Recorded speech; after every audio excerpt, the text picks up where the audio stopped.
Hello friends, सभी को नमस्कार। अब तक हम देखते हुए आए हैं कि हम किसी भी ऑब्जेक्ट को सिलेक्ट कैसे कर सकते हैं। यहाँ पे हमारा ऑब्जेक्ट से मतलब है इमेज का वो भाग जिस पर हम एडिटिंग करना चाहते हैं।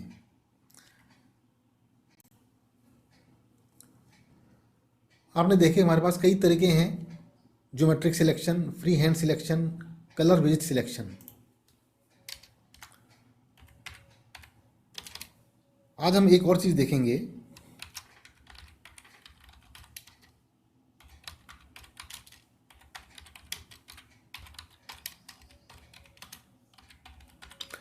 Selection using more than one tools. कई बार दोस्तों ऐसा होता है कि किस छोटे से हिस्से का जो हमें सिलेक्शन करना होता है या जिस पर हमें एडिटिंग करनी होती है वो इतना कॉम्प्लिकेटेड होता है कि हमारे पास जो टूल्स हैं बहुत मुश्किल से वो हो पाता है। अब मान लीजिए हमारे पास कोई सिलेक्शन या कोई भाग जिस पर हमें एडिटिंग करनी है वो इस तरह का है कि वो और उसका बैकग्राउंड दो डिफरेंट कलर्स के हैं, और हम जानते हैं कि हमारे पास कलर बेस्ड सिलेक्शन भी अवेलेबल है। ये जो कलर बेस्ड सिलेक्शन है उसके लिए हम ये मैजिक वांड टूल है इसको इस्तेमाल करते हैं। अभी सबसे पहले हम मान लीजिए एक एग्जांपल लेकर चलते हैं। ये जो एरिया है इसको हमें कहीं कॉपी करना है। अब इसको आप ध्यान से देखें। सबसे पहले हमने एक रेक्टेंगुलर मार्की लिया और हमने इसको इस रेक्टेंगल में ले लिया। अब हमारे पास जो एरिया सिलेक्टेड है वो एरिया है जो इस रेक्टेंगल के अंदर है। अब हमें केवल इतना सा ही पोर्शन चाहिए।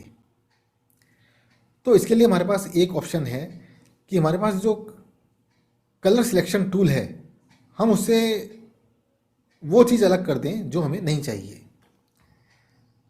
तो ये हमारे पास है मैजिक वांड टूल, इसको हम सिलेक्ट करते हैं। अब हम आल्ट दबाते हैं। ये आल्ट प्रेस किया, आप देख रहे हैं मैजिक वांड टूल के साथ एक माइनस चिन्ह भी आ गया है। अब ये एरिया हमें नहीं चाहिए तो हमने इस पर सिलेक्ट किया। ये भी एरिया हमें नहीं चाहिए, हमने इस पर सिलेक्ट कर लिया। जो जो एरिया नहीं चाहिए हम उस पर सिलेक्ट करते जाते हैं और आप देख रहे हैं ये सिलेक्शन हो गया है। अब हम आल्ट को छोड़ देते हैं। अब हम डबल क्लिक करते हैं। अब जैसा कि हमें पता है कॉपी कैसे करनी है, हमने मूव टूल चुना। मूव, हम सिलेक्शन के अंदर गए और हमने आल्ट दबाया। लेफ्ट क्लिक करते हुए जहां आपको कॉपी चाहिए वहां आप लेकर जा सकते हैं।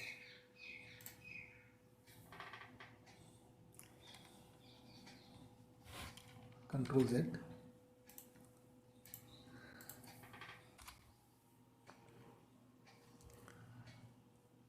हमने ये रेक्टेंगल मार्की लिया, इसको सिलेक्ट किया,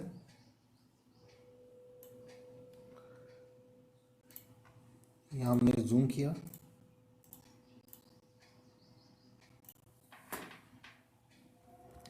अब हमने मैजिक वांड टूल को चुना है। अब यहाँ आप देख रहे हैं टूल्स ऑप्शन बार में ये टॉलरेंस लिखा हुआ है। ये टॉलरेंस जितना कम होगा उतना ही जो कलर हम चूज़ कर रहे हैं उससे मिलती जुलती टोन के कलर कम सिलेक्ट होंगे, और ये जितना ज़्यादा होगा, मान लीजिए हम इसको 35 कर देते हैं, तो उतने ही मैक्सिमम कलर चूज़ हो जाते हैं जो जो कलर हमने चूज़ किया है उससे मिलते जुलते हैं और उसके आसपास की टोन के हैं। अब जैसे मान लीजिए हमने आल्ट दबाया, अब हमें मान लीजिए ये एरिया नहीं चाहिए तो हमने इस पर सिलेक्ट किया। अब देख रहे हैं ये एरिया सिलेक्ट हो गया। अब मान लीजिए हमें ये भी हटाना है, ये हमने हटा लिया। ये भी हटाना है, इसको भी हटा लिया। अब दोस्तों मान लीजिए हमें हमारा ये जो एरिया है हमें इस पर एडिटिंग करनी है। मान लीजिए हमें इसका बैकग्राउंड सफ़ेद करना है, तो आप ये देख रहे हैं कि ये हमारे पास ये फोरग्राउंड कलर है और ये बैकग्राउंड कलर है। और यहाँ पर छोटा सा एक चिन्ह देख रहे हैं जिसमें लिखा है default foreground and background colours, और ये एक छोटा सा दो एरो वाला चिन्ह है जिससे ये कलर चेंज हो सकते हैं। जैसे हमने क्लिक किया तो फोरग्राउंड बैकग्राउंड बन गया और बैकग्राउंड फोरग्राउंड बन गया। हमने इसे दोबारा क्लिक किया तो ये फोरग्राउंड और ये बैकग्राउंड। अब मान लीजिए हमने इरेजर टूल लिया, यहाँ से हम उसके साइज को एडजस्ट कर सकते हैं। अब हम जैसे ही इस पर क्लिक करेंगे तो जो भी चीज़ हम इरेज करेंगे ये वही होगी जो हमने सिलेक्ट कर रखी है। आपको इसमें डर की भी ज़रूरत नहीं है कि कहीं बाहर का कोई भाग प्रभावित नहीं हो जाए, ऐसा नहीं होगा। कंट्रोल Z,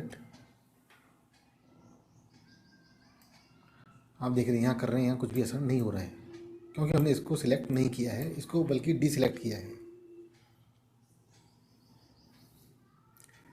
अब यदि इसमें आप डिलीट कर दें तो डिलीट करने से एकदम पूरा का पूरा जो बैकग्राउंड कलर है वो इसमें आ जाता है।